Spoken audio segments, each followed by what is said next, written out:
이번에 옐런 장관이 또 중국 위안화에 대한 얘기를 했습니다. 전 세계 주요 기축통화로서 어떤 달러의 대안이 될 수 있냐에 대해서는 가능성에 대해서 완전히 일축을 해버렸거든요. 그럴 가능성이 없다, 위협받고 있지 않다라고 본다, 뭐 이런 식의 얘기를 했는데 어떻게 보세요? 지금 사실 뭐 세계 2강 하면 미국하고 중국인데 통화에 있어서는 뭐 미국 입장에서는 위안화는 우리의 위협이 되지 않는다라고 좀 보고 있는 얘기거든요.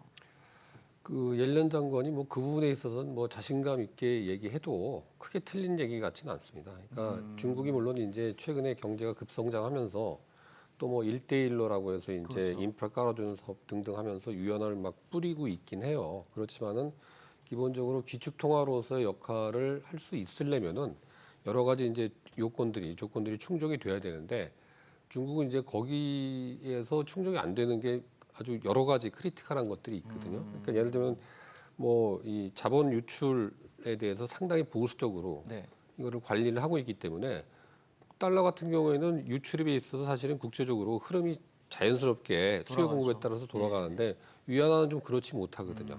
그래서 얼마 전까지만 해도 환율 자체도 뭐 상해하고 홍콩이 위안화 환율이 다르게 막 책정이 되고 이런 식이 되다 보니까 그런 통화를 우리가 기축통화로 쓰기는 되게 어렵죠. 그뿐만이 아니라 이제 이 중국 경제가 이제 커졌음에도 불구하고 이 외환 거래에 있어서 위안화가 차지하는 비중은 뭐 현격하게 낮습니다. 여전히 이제 한 88% 정도, 90% 가까이가 이제 달러로 결제가 되고 있고, 뭐 크루그만 같은 사람이 이제 뭐 컬럼도 썼지만은 네네. 그 컬럼에서도 결국에는 뭐 자기네가 그러니까 중국인들이 자기끼리 돈을 많이 쓴다고 그래서 위안화 그게 국제화되는 게 아니라는 거죠. 그러니까 글로벌하게 다른 사람들이 불편함 없이 써야 되는데 네. 그 부분에 있어서는 이제 격차가 워낙에 크고 기본적으로 중국이 또 어떻게 보면은 이 장기적인 어떤 성장 가능성에 대해서 최근 들어와서는 좀 우려를 많이 하거든요. 그러니까 기초 체력 문제, 네. 뭐 청년 실업률이 20%가 넘고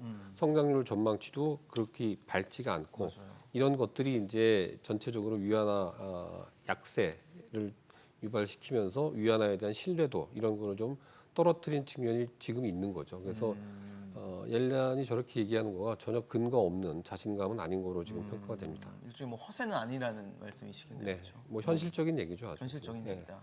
박정희 교수님도 뭐 같은 의견이십니까? 예, 맞습니다. 요즘 뭐 언론을 통해서 뭐 사우디랑 중동의 일부 국가가 석유 결제를 위안화로 한다라든가 네. 그리고 중국 영내에서 대외 결제 수단으로 달러에 비해서 위안화가 더 많이 사용됐다라든가 이런 보도들이 있다 보니까 위안화의 위상이 급격히 올라갔다라는 착시 효과가 좀 있는 것 같은데요.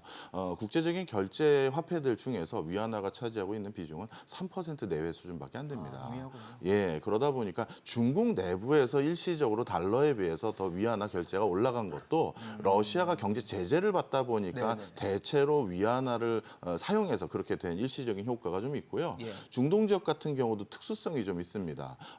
중국은 전 세계에서 석유를 가장 많이 수입한 국가로서 네. 중동 지역에서 가장 많은 수출 국가가 중국이고요. 반대로 중동 국가들은 중국에 수출을 해서 그렇게 번 돈으로 중국으로부터 값싼 생필품이나 공산품을 사오는 구조입니다.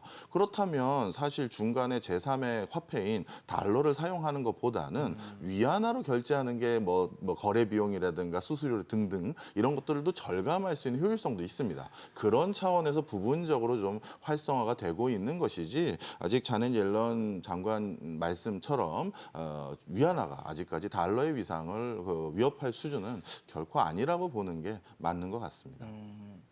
근데 사실 최근에 위안화 같은 경우는 뭐 굉장히 약세를 또 보이고 있고 엔화도 약세를 보인 지가 꽤 오래 지속되고 있기 때문에 우리 입장에서는 우리의 어떤 수출 경쟁력에 좀 악영향이 있다라는 해석들도 나오거든요. 교수님 어떻게 보십니까? 그렇죠. 왜냐하면 이제 환율이라는 것은 예. 거시경제 변수거든요. 그렇죠. 그러니까 환율은 특정 분야에만 영향을 미치는 게 아니라 각 산업 분야에 모두 영향을 미치는 게 대외 거래인 경우에 그 거시경제 변수이기 때문에 특히 우리 중에서 가격 경쟁력에 민감한 품목들에 대한 수출입은 영향을 미치죠. 기존에 어떤 그걸 환율의 exchange rate pass-through라고 우리 영문 저널에서는 얘기를 하는데 그걸 한국말로는 뭔지 잘 모르겠는데 환율의 설정을- 전가쯤 되겠네. 이게 전가가 되는 품목이 그 브랜드나 네임이나 아니면 어떤 크게 영향을 받지 않는 경쟁력 있는 품목은 상관없어요. 그런데 이제 대부분의 가격 경쟁력을 영향을 받는 품목들은 분명히 이렇게 뭐 위안화도 저하되어 있는 상태, 엔저 상태 이런 경우는 우리 영향이 큽니다. 특히 이제 중국으로부터의 수출 규모가 우리가 한 4분의 1 정도 차지하고 있는 이런 상태에서는 굉장히 영향이 크죠.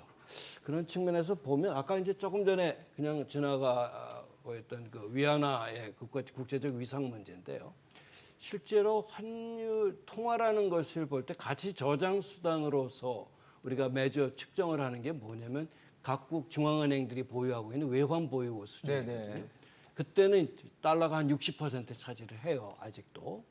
근데 이제 스위프트라고 이제 거래, 소위 말해서 거래 수단으로서의 교환 수단으로서의 거 보면 그거보다는 조금 떨어집니다. 실제로 달러화가.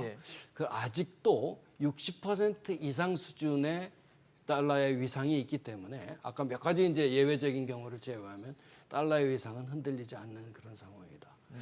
조금 전에 질문하신 내용들을 보면 분명히 지금 독특한 현상으로 엔저 플러스 위안저가 되어 있는 상황에서 우리는 경쟁력이 안 좋습니다. 안 좋다. 네, 그렇습니다.